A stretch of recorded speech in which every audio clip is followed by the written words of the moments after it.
So I want to do a little more practice with polar coordinates today. So I'm going to go ahead and share my screen.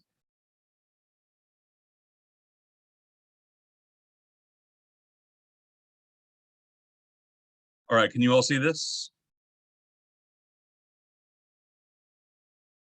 All right, so good.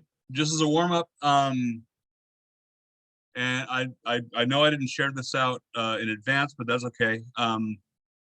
But you're probably going to need some paper or something to write on, paper, iPad, something like that. So for these first three, and I think this one's not clear enough.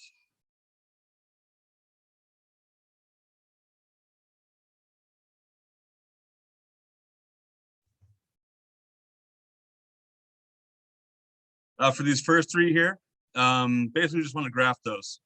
So I'll give you a couple of minutes to think about those, and after I feel like you've had enough time, I will ask you to annotate on my screen. So we're just going to graph these first three, A, B, and C. So take a few minutes to think about that, then I'll have you annotate and we'll talk about it.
All right, if you're ready, go ahead and start annotating.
All right, looks like I got a lot of people in and a lot of consensus. So yeah, thank you for annotating. Let's just talk about these one at a time. So R equals 1.8. Got a bunch of circles centered on the origin of what radius? Of radius equals 1.8. Yep. Okay, just making sure because that's kind of a weird number, but yeah, totally agree. All right, B, theta equals negative pi over 3. We got a straight line. So how did we generate this straight line? We first went down to theta equals negative pi over 3, and then and just to be really explicit, you said going down, but or starting from where? starting from theta equals 0, which is the horizontal axis, going out from, yeah, there. And this angle is negative pi. Good. And that continues in both directions because I don't care what the value of R is. All right, and this last one, R equals 2 cosine theta. Looks like we have a circle again, but it is not centered at the origin. Can someone walk me through how they did this? How did we get this circle?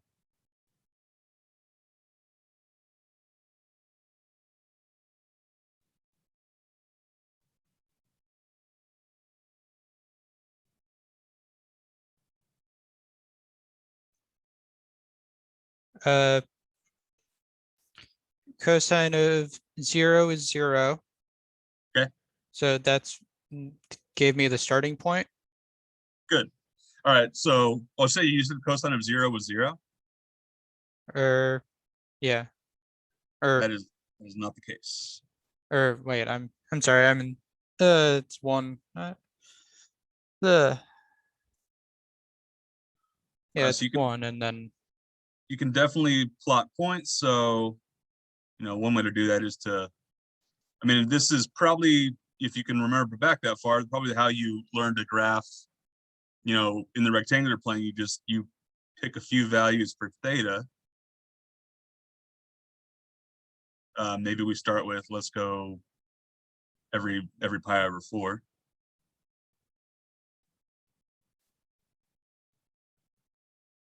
And we'll stop at pi, see if that's enough. But yeah, you can definitely just plot points like this. So 2 times cosine of 0 would be 2.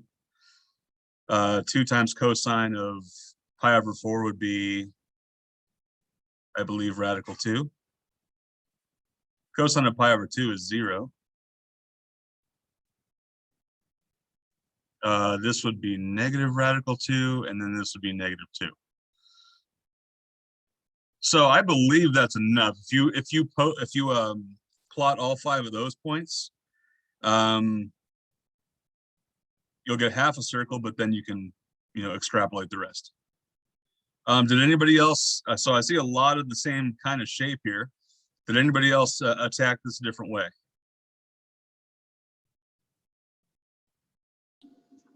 I use completing the square. Okay, yeah, that's. I was hoping at least one of you did that. So let's talk about that. So we have. I'm going to rewrite the equation. R equals 2 cosine theta. So you said you completed the square. So I'm assuming you converted this to Cartesian form, right? Yeah. Right. So what's our first step here? How do we get something in terms of x and y? We multiply the entire thing by r on both sides, so we get r squared equals to r cosine theta. Right. So I can definitely multiply both sides by r. That's fine. Then what? Then we convert this to r squared equals 2y. R squared equals 2y? Yeah. Okay. Or are you sure about that? Oh, I'm sorry, 2x. Yeah, it should be 2x. So let's go ahead and take a detour there. Let's go ahead and get rid of this one. I think we understand that circle. Let's say we had a point somewhere out here. This point is equal to r theta, but really it's also equal to xy, depending on how I want to represent it. So let's draw a few things here. You know what? I'm going to move my point because that didn't work.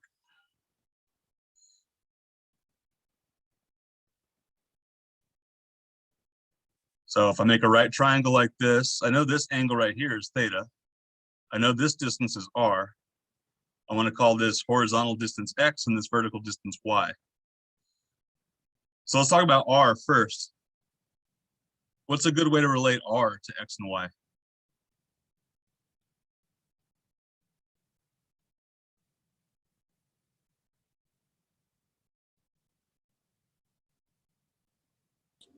Pythagorean theorem. Yeah, I mean these are just the lengths of the sides of a right triangle, so I can apply Pythagorean theorem. R squared equals x squared plus y squared. So we can use that to keep converting this, and we can actually finish it that way. X squared plus y squared equals 2x.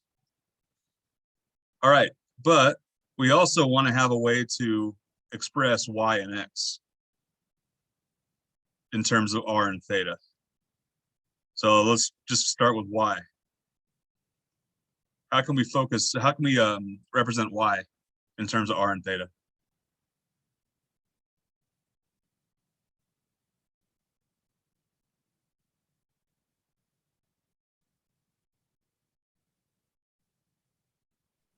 R sine theta.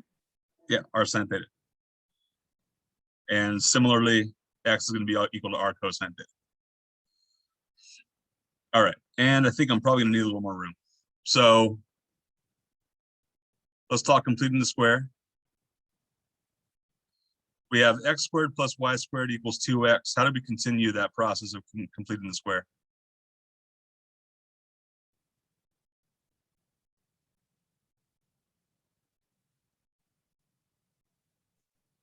You subtract 2x from each side.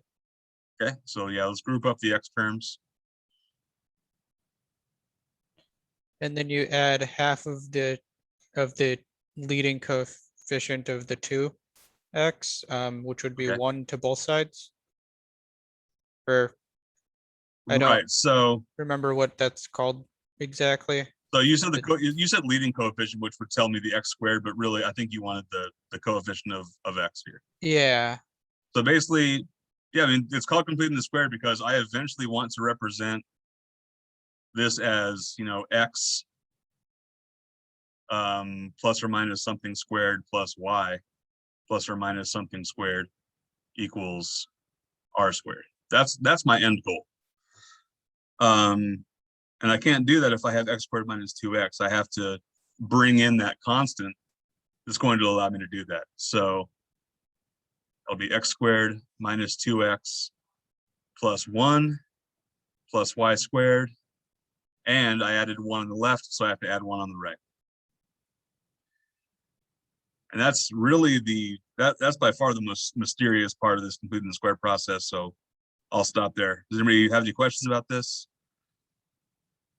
I'm sure it's something you've seen before, but I also believe that it's probably got some rust on it.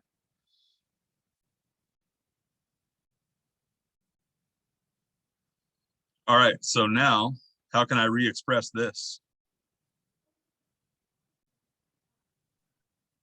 X minus 1 squared plus y squared equals 1. Right, so x minus 1 squared plus y squared equals 1. And hopefully by now you recognize that as the equation of a circle. And if we recognize that, then we should be able to identify its center and its radius. What is its radius? Has a radius of 1? 1, and the center is where? 1. Or I need a point. So coordinates. is 1, 0. Right. And no, it's long since been erased, but hopefully you remember that was the circle you drew. So center at 1, 0, so about there, and a radius of 1. So I think all of you drew circles that, you know, intersected this pole here. And it looked like I had some variation. I'm going to chalk that up more to you all trying to draw with your mouse. But yeah, the diameter of the circle should go from, or a diameter of the circle should go from the pole to this point here, 2 units away. Any questions on these first 3 before we go on?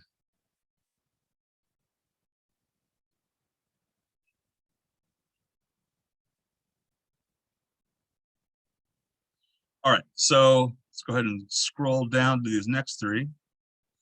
Let's just take these one at a time. These are going to be a little more difficult. And you had a few like this on the written homework that was due last night. And most of them went pretty well. I'm not quite done grading them. I've got about a third of them left. But it's definitely a skill that takes more practice. So one thing I would like to do, we're going to go ahead and do the first one together, and then we can, I'll let you more independently handle the other ones. So what I would like to do first for 3 cosine theta plus 1 is, the same sort of thing that you did on that written homework. First thing I want to do is just graph that on a rectangular plot. So vertical axis R, horizontal axis theta. And we're going to graph this here. So first thing I want to do is identify the period of this function. So 3 cosine theta plus 1, what is the period of that function?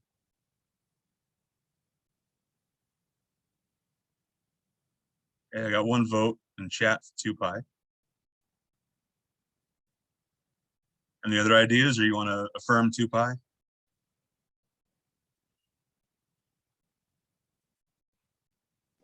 Yeah, 2 pi. Okay. Yep. The fundamental period of a cosine or sine wave is 2 pi. I'm going to chop this up into 4 equally wide pieces.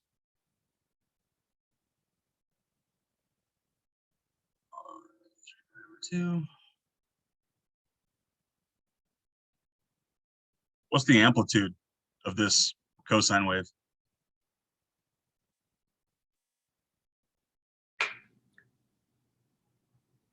Three. Yep, got 2 votes for 3. And the average value. So basically, you might also hear this called the center line or the vertical center. But what's the average value of this thing going to be? 1. 1. So that gives us a lot of data to draw this graph. I know it's going to start at 1. How high is it going to go? 4. So yeah, amplitude is a measurement of how far your graph deviates from the center. So it's going to go up. So starting at, we're not starting, but centered around 1 is going to go up to 4 and then down to -2. And it's cosine. So where should I start my graph? Or like if I'm looking at the y-axis, what should my y-intercept be? 4. Okay, I'll vote 4. And I know the period is 2 pi.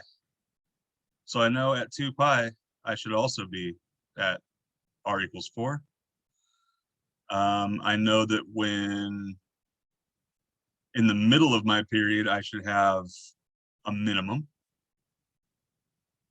Between a maximum and a minimum, I should have, you're used to thinking that as a 0 value, but really it's going to cross the center. So I should have these 5 points here.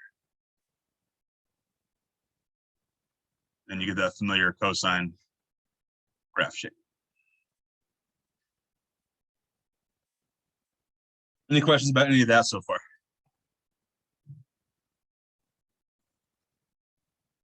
All right, so, and the reason we're doing this is because I think, we're not very good at polar yet. But graphing in rectangular form is something we've been doing for a long time. And it's just easier to understand. So now essentially what we're going to do is this. When you started graphing functions in Cartesian, you probably just, had the method of, I'm going to pick a few x values, find the corresponding y values, then I'll have a collection of points. I can plot them and connect them with whatever the appropriate shape graph is. And we're basically going to do the same thing here, except, you know, we don't have a table, we have a graph, but really this contains a bunch of points we can use. So let's just take this first point. This point has a coordinates of 4, 0. Where should I graph that on this plot here? Or you know what, don't tell me, go ahead and show me. You can annotate my screen. Where would that point correspond to on our polar graph?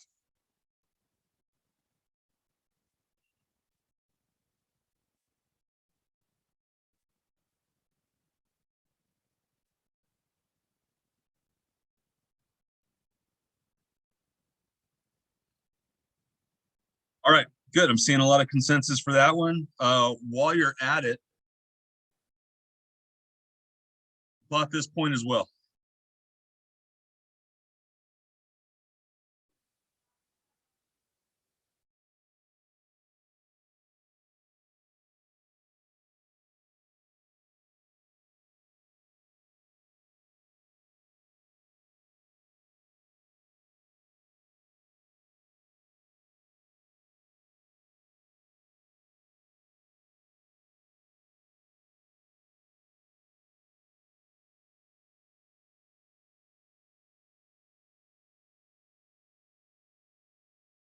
All right, so I like both those points.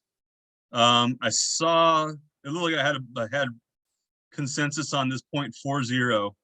It looked like I had a few things. I had a couple of points to poll, a couple of points other places, but really it should be where most you ended up. What are the coordinates of that point?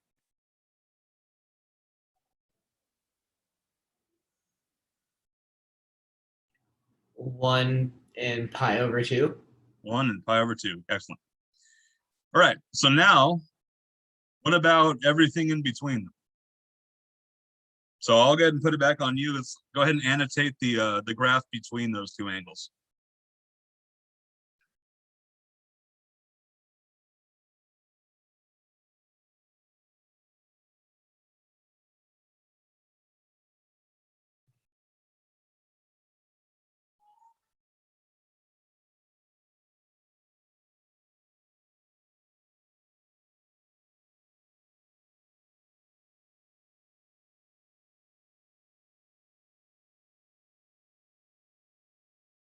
And I don't think I was clear enough. I don't mean the point between those two. I mean graph the curve between those 2 points. So connect them in whatever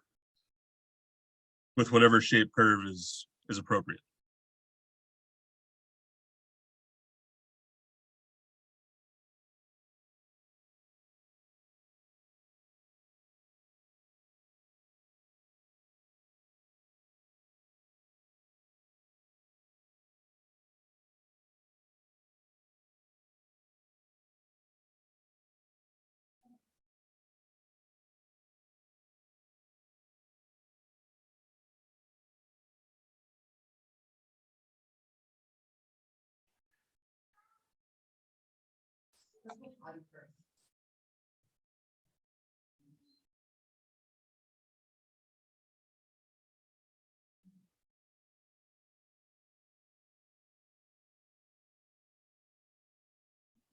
All right, I've seen a lot of good things here.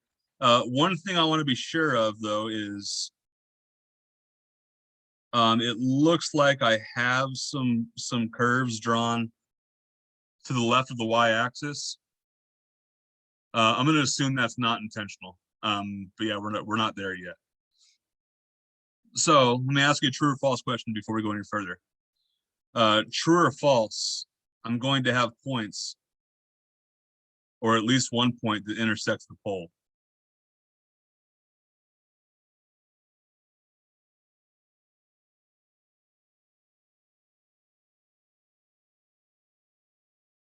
Is that true or is that false? True. True, because gotta- we have points that have a radius of 0.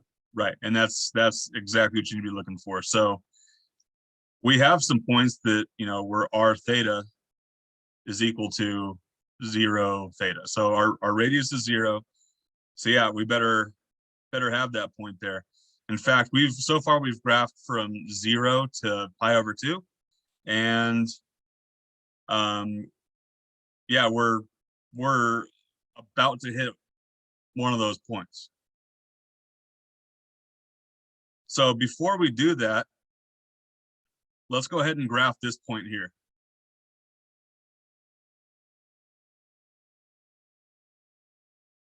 So go ahead and annotate that point, and then we can try to build up to that.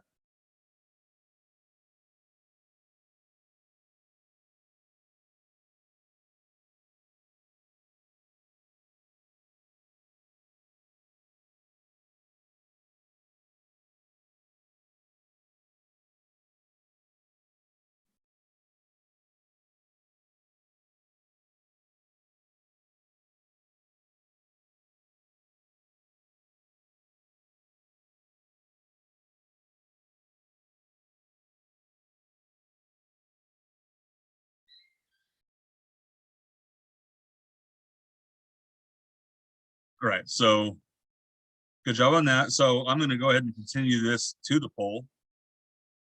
And since I know that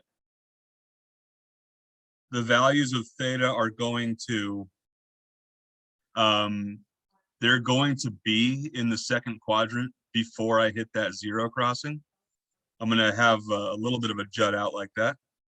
But then it's going to come here. So now I know that this point and this point and this point that you just drew are going to connect. Is it accurate for me to say that this is going to be how they're going to connect? No. No. So yeah, I mean, even though they don't look anything alike, I mean, this graph up here at the top right, this is a representation, you know, this and this polar graph are going to represent the same thing. So what should this look like as I go from this point here at the pole to this point here, which is -2 pi?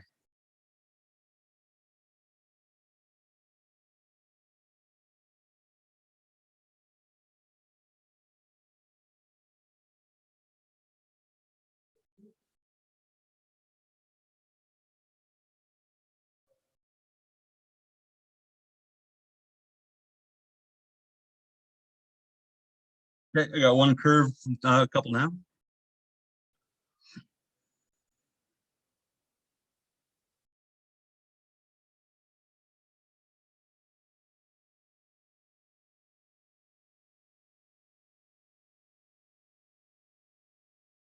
All right, and yeah, those all look like good representations. So now what we have drawn this graph from the theta values between 0 and 2 pi. And one thing we know about cosine graphs is, you know, if I draw an imaginary vertical line here, you know, this graph is perfectly symmetrical. So that should give you, you know, based on what we've already done, we should be able to draw the rest of this graph up to theta equals 2 pi. So go ahead and give that a shot.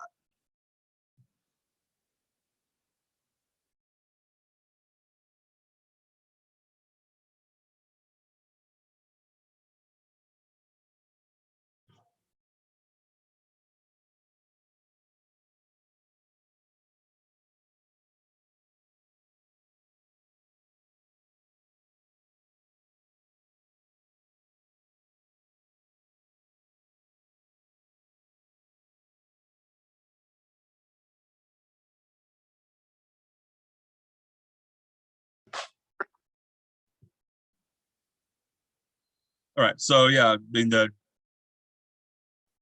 so we're seeing a totally symmetrical graph.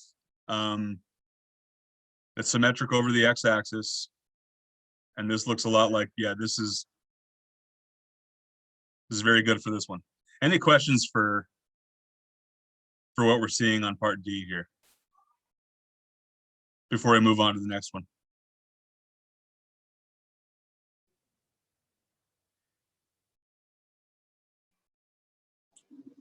How do we know for the part between pi over 2 to pi, like how do we know that it curves downwards from the left to the right instead of going just straight?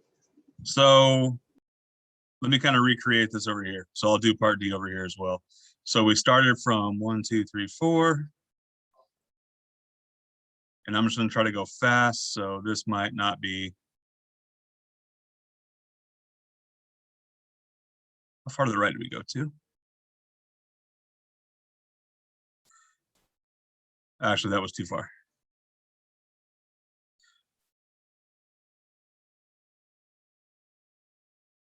So we got to this point, right? Yeah. And then what was your question about how we keep going? Yeah, how do we know that it sort of starts downwards, like Well, from here, it's actually going to go up, right? Or you're asking, how do we know it comes down here? uh-huh. Oh, okay, that's a good question.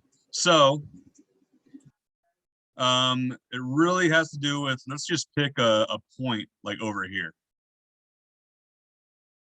So if I look at this point right here, what quadrant is that going to be in, that angle?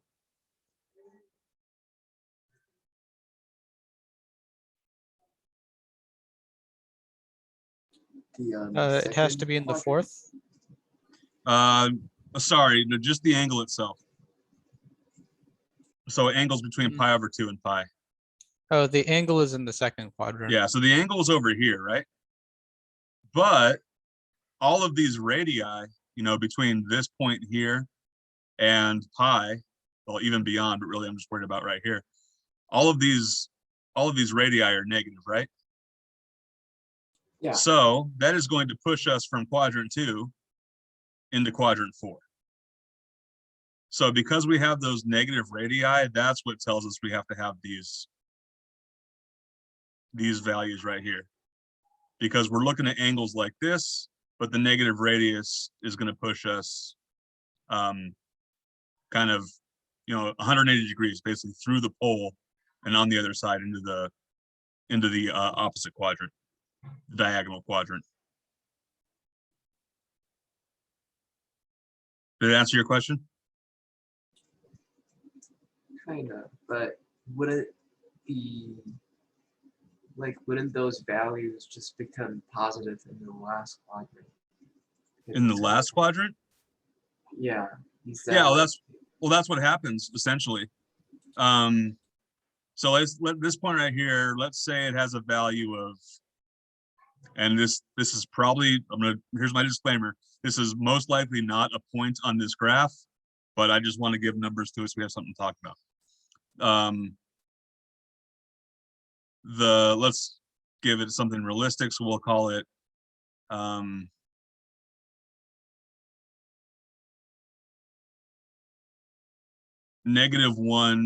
So -1 radius and theta equals 2 radians. So let's talk about that point, -1, 2.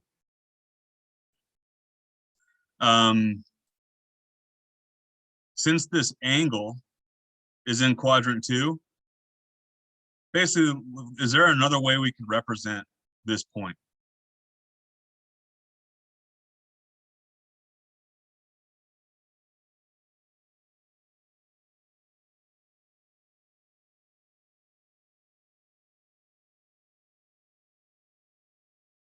In fact, I'll do you one better. I'll give you a radius of +1. So if I want to re-represent this point with a radius of +1, what is this angle going to have to be? 2 plus pi. 2 plus pi, exactly. So that's something, in the neighborhood of like 5.14 radians, which that'll have to be in this fourth quadrant here, right? So now everything's positive, so hopefully it's a little more intuitive to look at. But now I have a radius of 1 and an angle of 5-ish radians, so that'll need to be in quadrant 4. So I think the way you worded it, Jerome, was isn't that just going to give me a positive radius value in the fourth quadrant? And that's essentially what this does. Because even though these are represented differently, they are going to map to the same point when you're looking at polar form.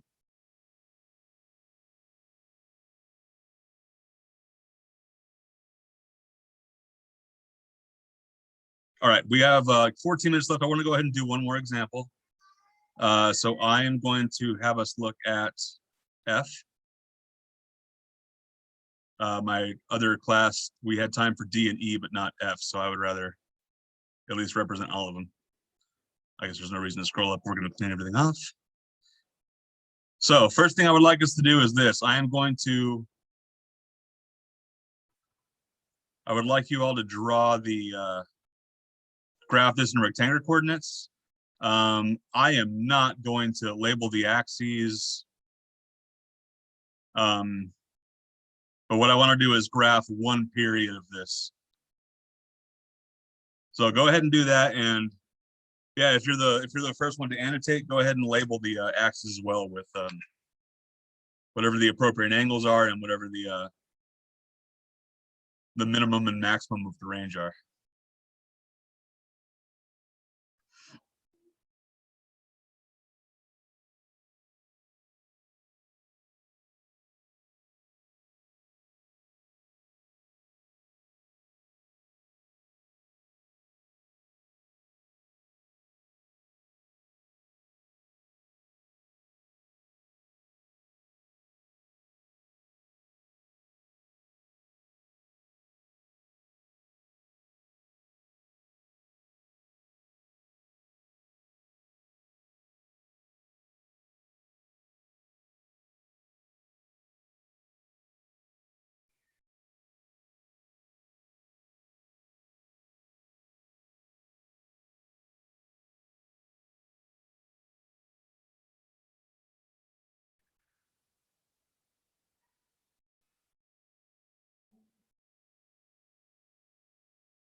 So what is the period of this graph going to be?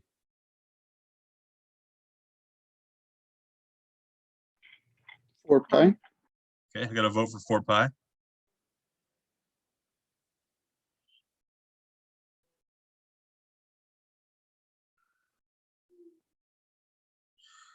All right, and what else? What is the amplitude? It has an amplitude of 3. Amplitude of 3. Average value of -1. -1. All right, which means the range is going to be From 2 to -4.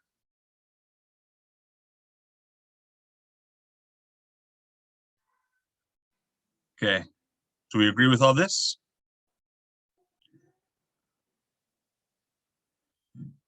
All right, so if we want to graph a period of this, then I'm going to just do this. Where should this graph begin? At 2. At 2, right? So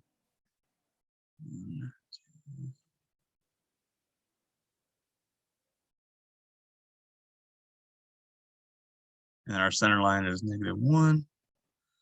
So really, this is going to have a substantially similar shape to the one we just did.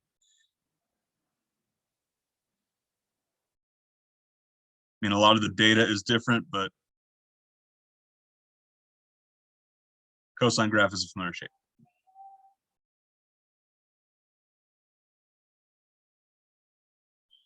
All right, from here, I'm going to let you all just start annotating. So let's just start constructing this graph. And I recommend, again, just starting from theta equals 0 and moving forward. But yeah, let's construct the same graph over here, or not the same. Let's construct this graph in polar form on this plane here. So go ahead and start annotating, and then we'll talk about it.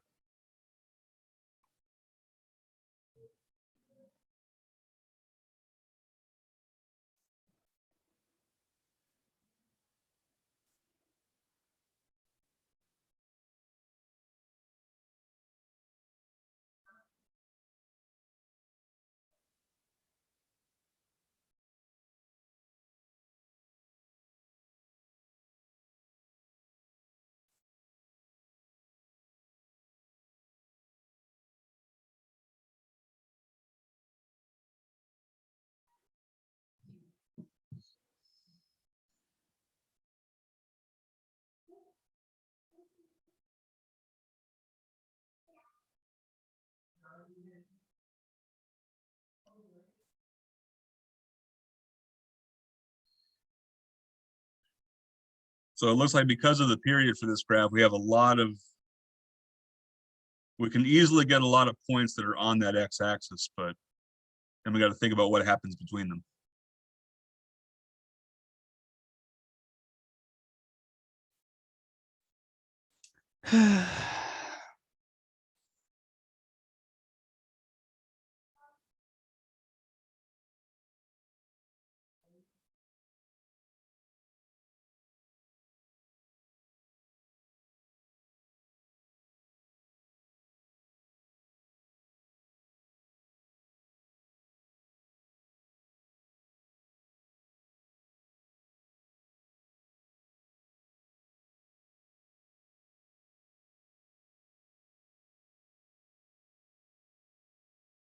Oh.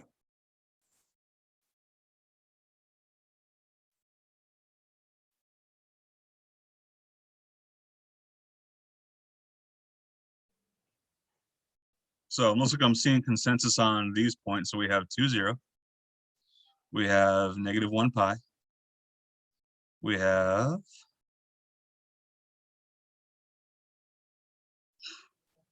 -4, 2 pi.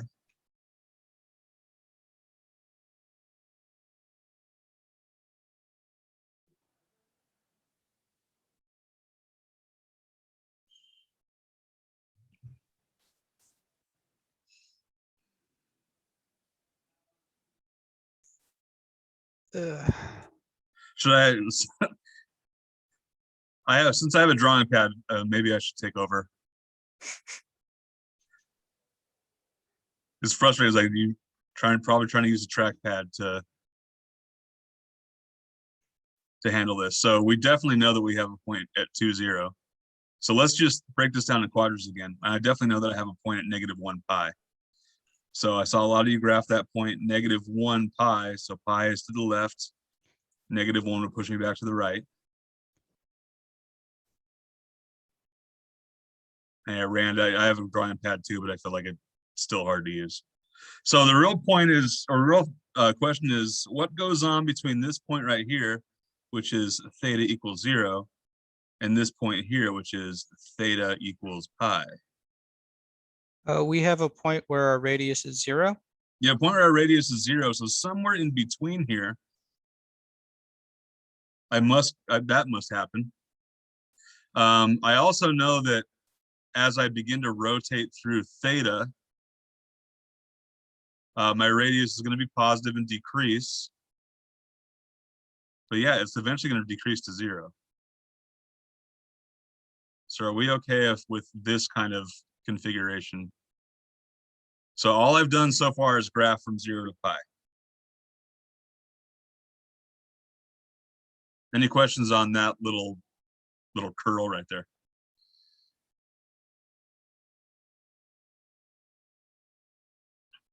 All right, from there, I am going to kind of graph my next checkpoint, -4, 2 pi. So 2 pi is to the right, -4 would be 1, 2, 3, 4. what is going to happen between this point and this point? First question is this: am I going to go back to the pole between this point and this point? No. No. So this one's actually a little, hopefully a little simpler to think about, because I know between pi and 2 pi, my radius is strictly doing one thing. It is strictly decreasing. But really its absolute value is getting larger. So I should be getting further away from the pole. So it should look something like this.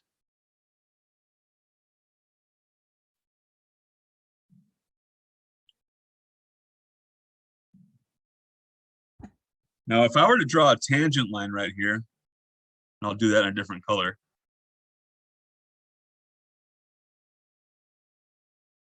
If I were to draw a tangent line right here, I think it would be horizontal or vertical. Would you agree? Yeah.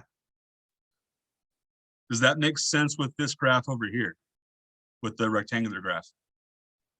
Yeah, because there's a change from going from a negative slope to a positive slope. Yep, absolutely. So yeah, I should expect to see my radius come to like a maximum over here. All right, so we're halfway done. Let's go ahead and graph our next checkpoint. So at 3 pi, which is to the left, because 3 pi and pi are the same angle. Radius of 1, so I'm going back here. So I know I'm going to go from here to here, but at some point I'm going to come back to the pole, right? Actually, no, I'm not. I take it back. So this one should be relatively symmetric like this.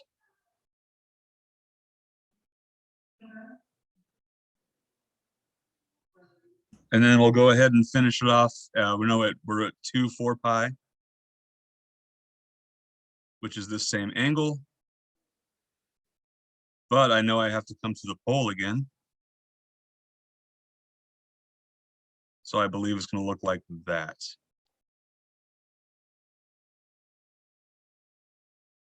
All right. Any questions about what just happened with this graph?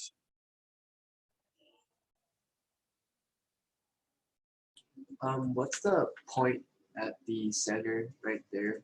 That's like the origin. Right here? Yeah. Okay, so this point right here is, well, I mean, we have no way of knowing what angle that is, but we know it's 0 theta, right?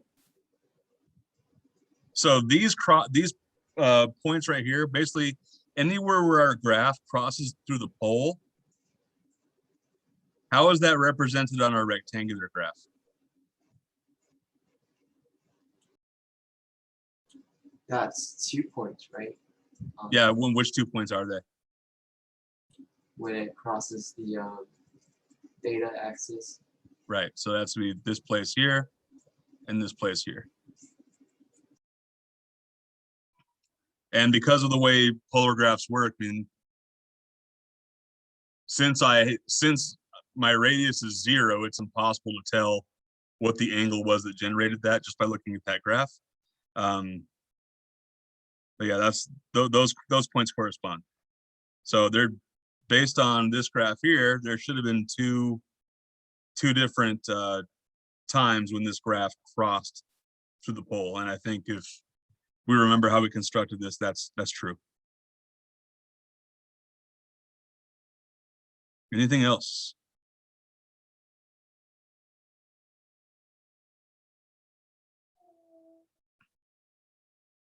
Okay, I'm gonna go ahead and stop sharing. There is a quiz today. It is due at 11:59. But it's been published, so go ahead and take care of it as soon as you want. I'll stick in the room for a few minutes if anybody has any questions. Otherwise, I'll see you all tomorrow morning.